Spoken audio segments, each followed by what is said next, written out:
No día 5 de mayo de 1993, una pequeña ciudad llamada West Memphis, en el estado de Arkansas, en Estados Unidos, despertó sumergida en choque y miedo.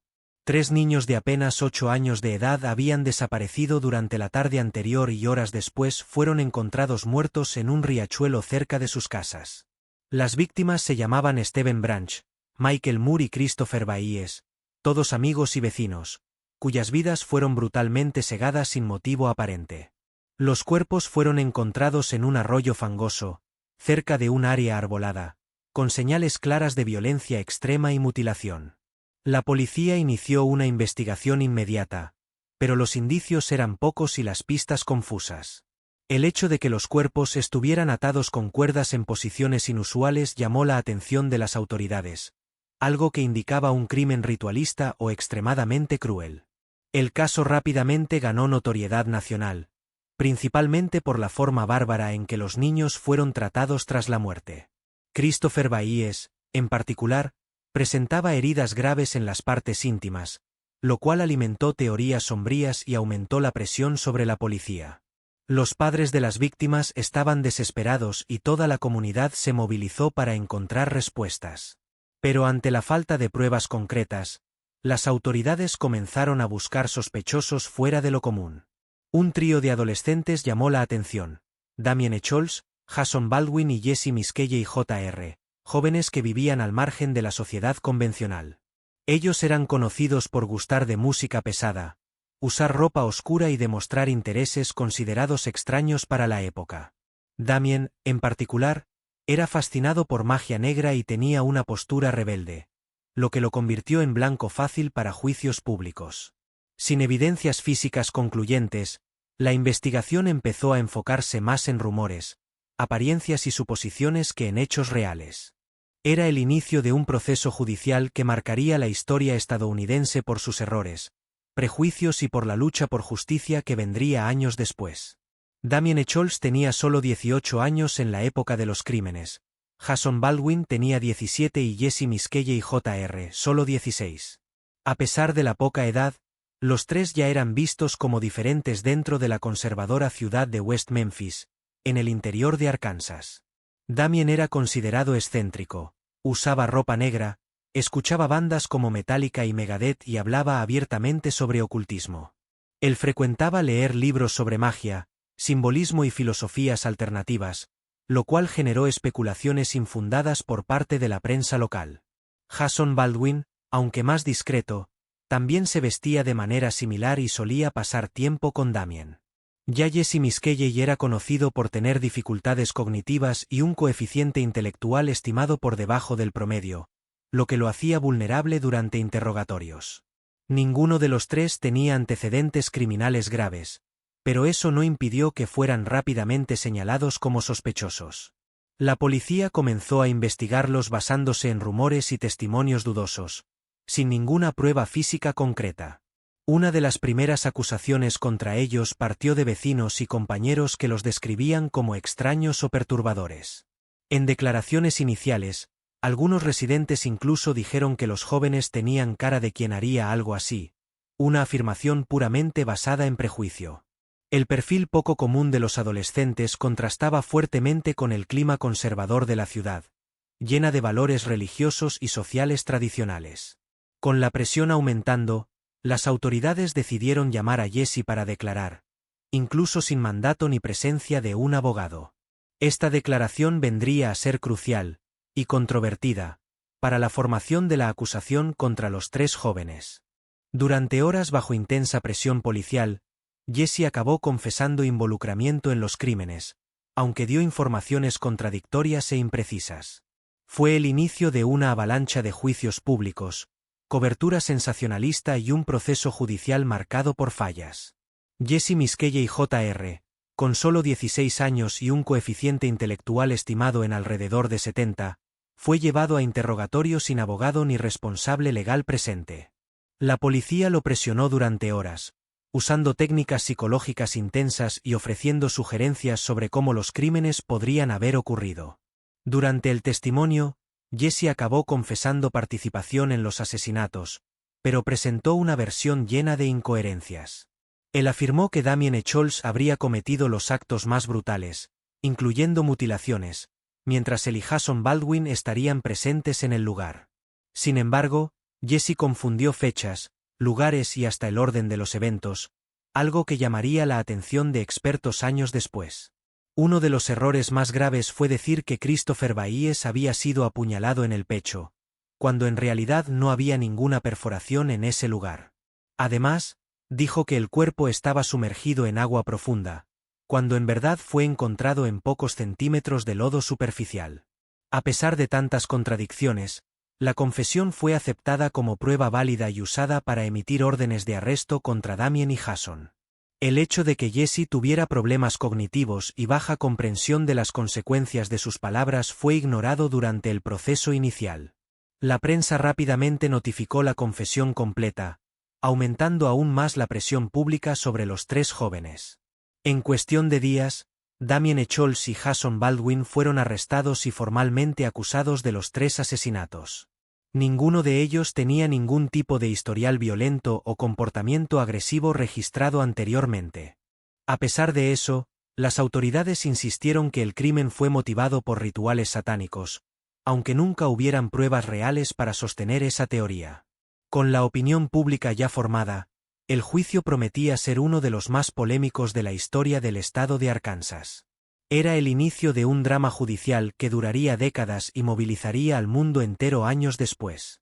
Con los arrestos confirmados, el proceso judicial contra Damien Echols, Jason Baldwin y Jesse Miskelley Jr. comenzó a tomar velocidad.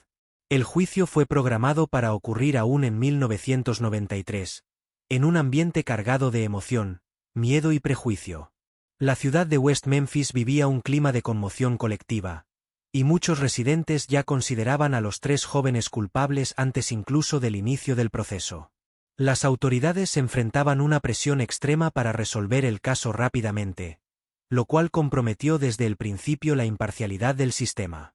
Damien Echols sería juzgado primero, por ser el mayor de los tres, tenía 18 años en la época del crimen.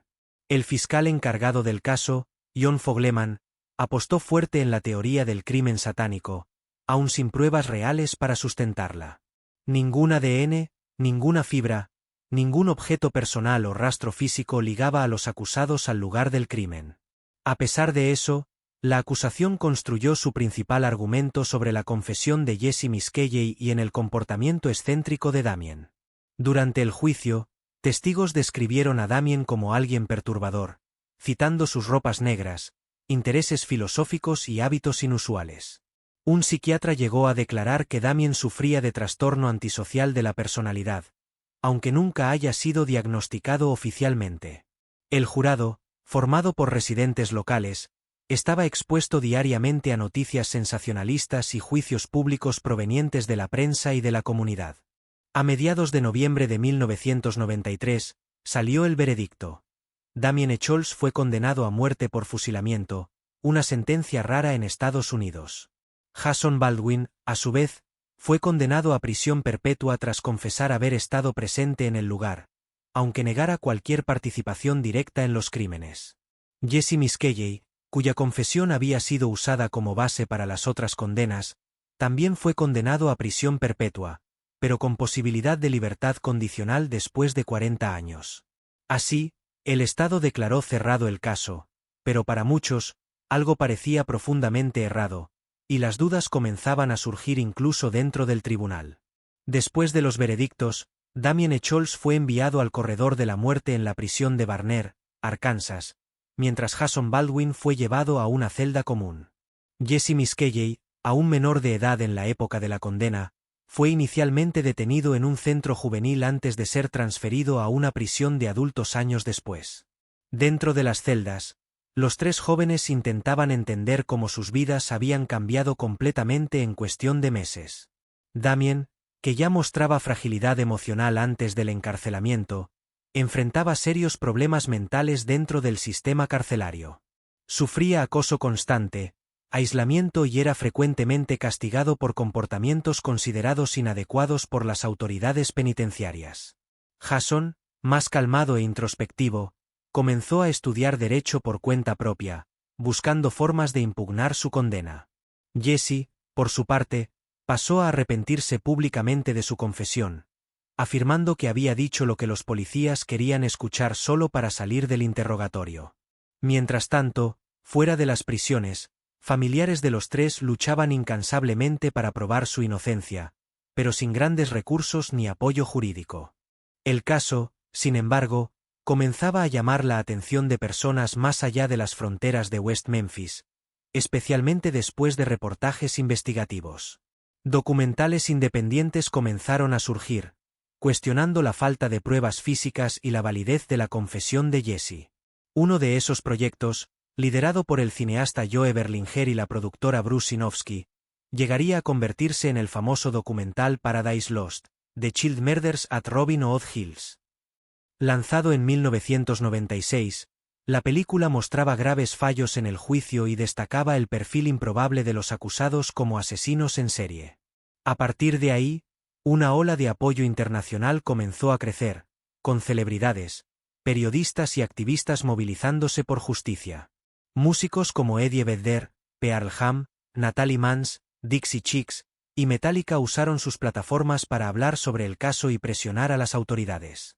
Era el inicio de una larga batalla legal y moral que duraría más de una década y media. En 1996, el documental Paradise Lost, The Child Murders at Robin Hood Hills fue lanzado y cambió para siempre el rumbo del caso. Dirigido por Joe Berlinger y Bruce Sinofsky, la película se adentró profundamente en el crimen, en el juicio y en la vida de los tres jóvenes acusados. Con acceso exclusivo a las audiencias, a los testimonios y hasta a las familias de los acusados, el documental mostró una versión completamente diferente de aquella presentada por la prensa tradicional. Las imágenes de las prisiones, los testimonios contradictorios de la policía y los fallos en la investigación comenzaron a ser expuestos al público global. Muchos espectadores se sensibilizaron con Damien, Jason y Jesse, percibiendo que eran jóvenes comunes, sin historial violento ni indicios de crueldad. El documental también destacó la pobreza de la región, el prejuicio religioso y la prisa de las autoridades en encontrar culpables tras el crimen brutal. La falta de pruebas físicas concretas era uno de los puntos más cuestionables. ¿Cómo alguien podía ser condenado sin ADN, sin testigos directos, sin armas del crimen? La confesión de Jesse Miskelley pasó a ser vista como resultado de coerción policial, especialmente considerando sus limitaciones cognitivas. Fue entonces cuando comenzó a surgir un movimiento internacional exigiendo revisión del caso, libertad para los tres jóvenes y justicia para las víctimas. Fanáticos de bandas como Pearl Jam, Metallica y Radiohead se unieron, creando campañas online, eventos benéficos y hasta canciones dedicadas al caso. Uno de los momentos más marcados fue cuando Eddie Vedder, vocalista de Pearl Jam, comenzó a usar camisetas con la imagen de los tres durante conciertos llenos de gente en todo el mundo. Además, artistas y escritores como Johnny Depp y Natalie Mans también se posicionaron públicamente a favor de la inocencia de los acusados.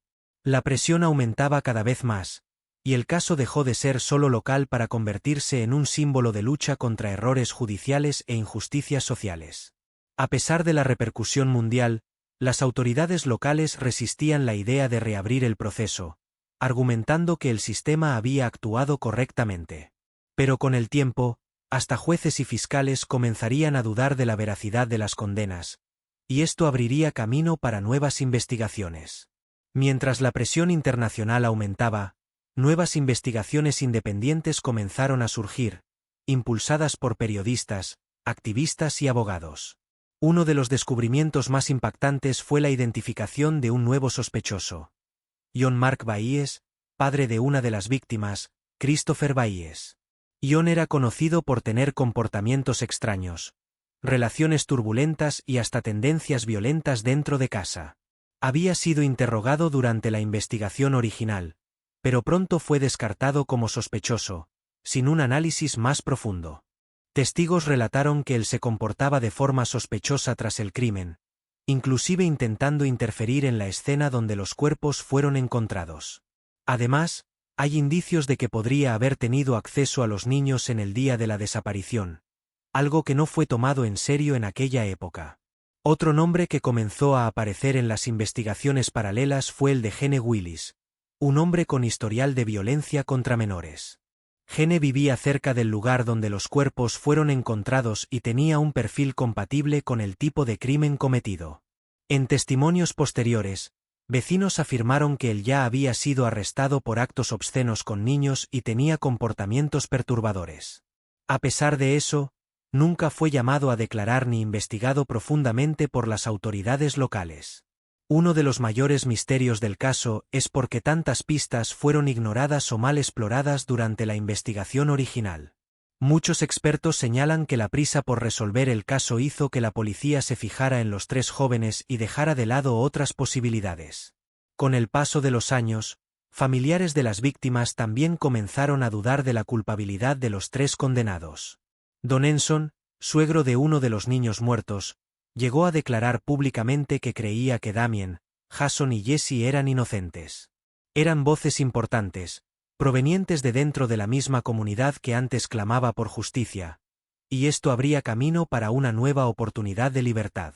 Con el creciente número de dudas sobre la culpabilidad de los 3 jóvenes, grupos de apoyo al caso comenzaron a organizarse de forma más estructurada.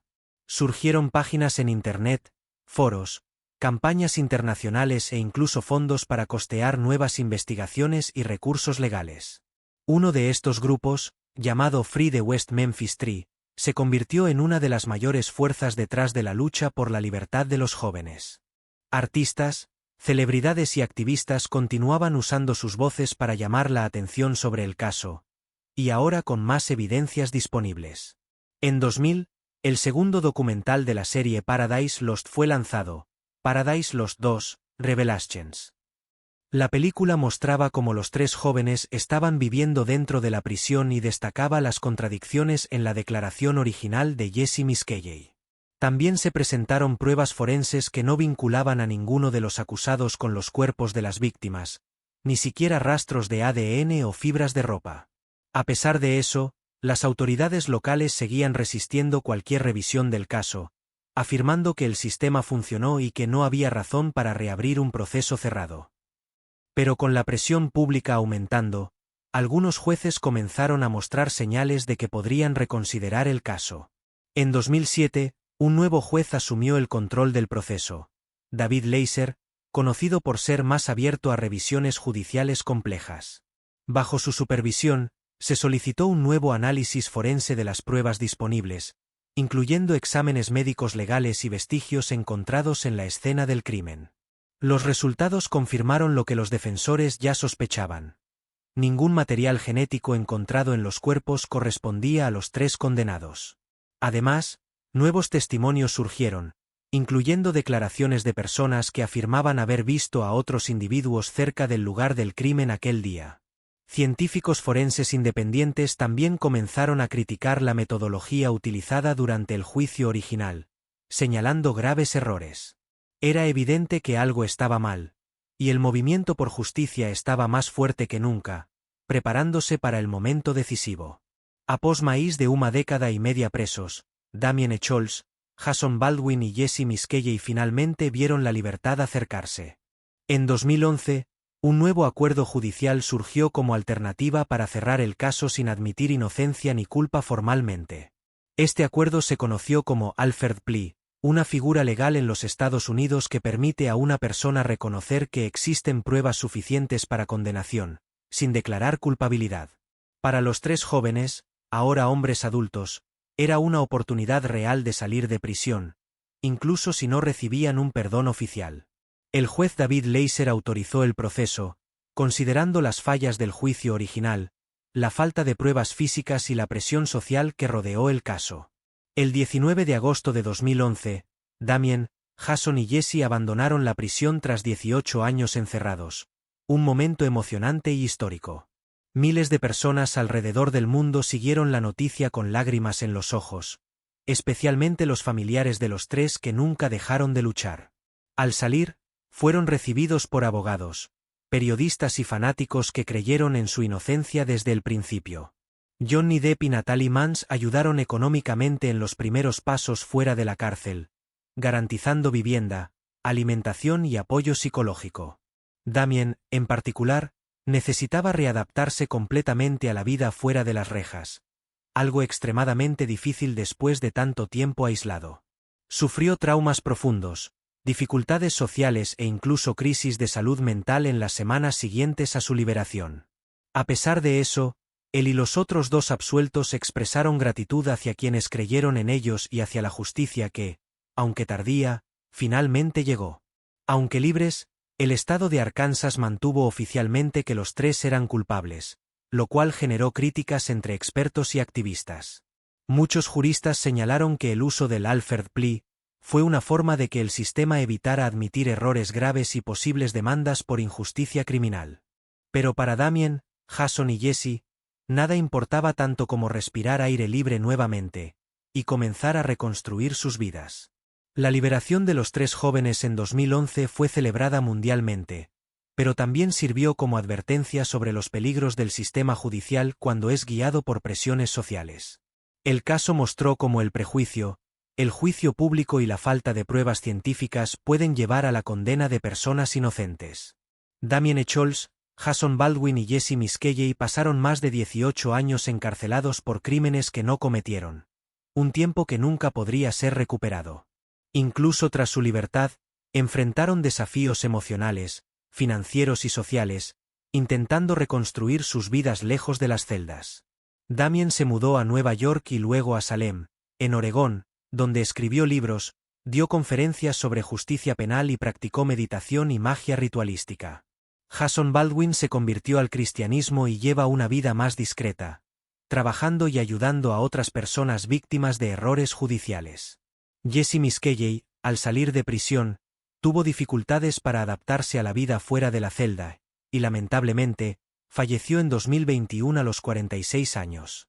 Sus legados, sin embargo, van mucho más allá de sus historias personales, se convirtieron en símbolos de la lucha contra las injusticias, los abusos de autoridad y las fallas en el sistema legal. El caso también reforzó la importancia de investigaciones forenses rigurosas, confesiones obtenidas con ética y juicios imparciales.